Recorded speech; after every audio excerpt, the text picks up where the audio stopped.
അസ്സലാമു അലൈക്കും. ആ ഇരുന്നു.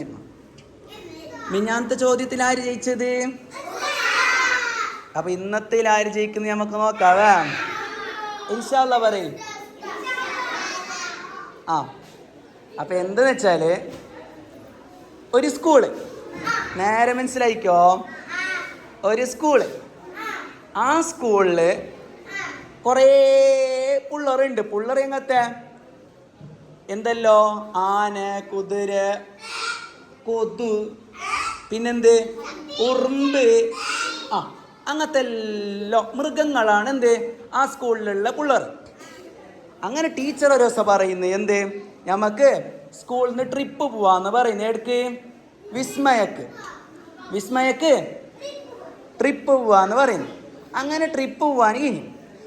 അപ്പൊ സ്കൂളിലെല്ലാവർക്കും ഉത്സവല്ലേ, വിസ്മയക്ക് എന്താക്കാൻ കുളിക്കാനല്ല കഴിയുമല്ലോ വെള്ളത്തില്. അങ്ങനെയല്ല, നല്ല സന്തോഷത്തിലുണ്ട്. അങ്ങനെ ബസ്സല്ലേ വരുന്നത്. ബസ്സിൽ ആന കയറുന്നു, കൊതു കയറുന്നു, ഉറുമ്പ് കയറുന്നു, പൂച്ച കയറുന്നു, ആട് കയറുന്നു, എല്ലാവരും കയറുന്നു. അങ്ങനെ വിസ്മയക്ക് പോന്നു. വിസ്മയക്ക് ട്രിപ്പ് പോയിട്ട് എല്ലാവരും മനസ്സിലായിക്കോ, വിസ്മയക്ക് ട്രിപ്പ് പോയ പിന്നെ അവിടെ എല്ലാവരും വെള്ളത്തിലേക്ക് പോയിട്ട് തുള്ളുന്നു. മനസ്സിലായ? എല്ലാവരും വെള്ളത്തിലേക്ക് പോയിട്ട് തുള്ളുന്നേ. ഇപ്പാണ് ചോദ്യം വരുന്നത്. നേരെ മനസ്സിലായിക്കോ തായിരിക്കും. ഇപ്പാണ് ചോദ്യം വരുന്നത്. വെള്ളത്തിലേക്ക് പോയിട്ട് തുള്ളുന്നേ. വെള്ളത്തിലേക്ക് പോയിട്ട് തുള്ളിട്ടാകുമ്പോ കൊതു എന്താക്കുന്നേ, അല്ല, ഒരു കൈനെ പൊന്തിച്ചിട്ട് നീന്തുന്നു. ഒരു കൈ പൊന്തിച്ചിട്ടാണ് എന്താക്കുന്നത്, നീന്തുന്ന. എത്രയെങ്കിലും എന്താക്കുന്നില്ല, ആ ഒരു കൈനെ താത്തുന്നില്ല. കാരണം എന്തേ? മുങ്ങിപ്പോയെങ്കിൽ ചാവൂ. അങ്ങനെ ഒരു കൈ പൊന്തിച്ചതാ? അല്ല. ആർക്കറിയോ? കൊതു ഒരു കൈനെ പൊന്തിക്കാനുള്ള കാരണം എന്തേ?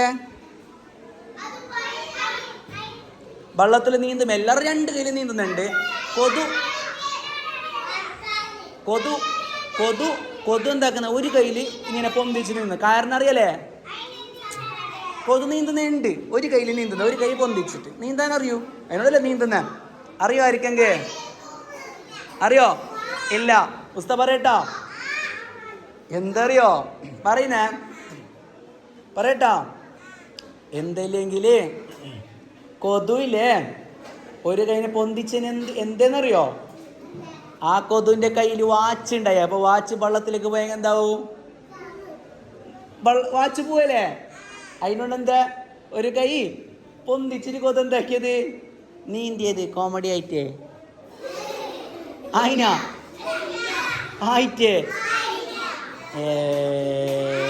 നിങ്ങൾക്ക് ചോദ്യം മനസ്സിലായിട്ട് ഞാൻ എന്താക്കാനും.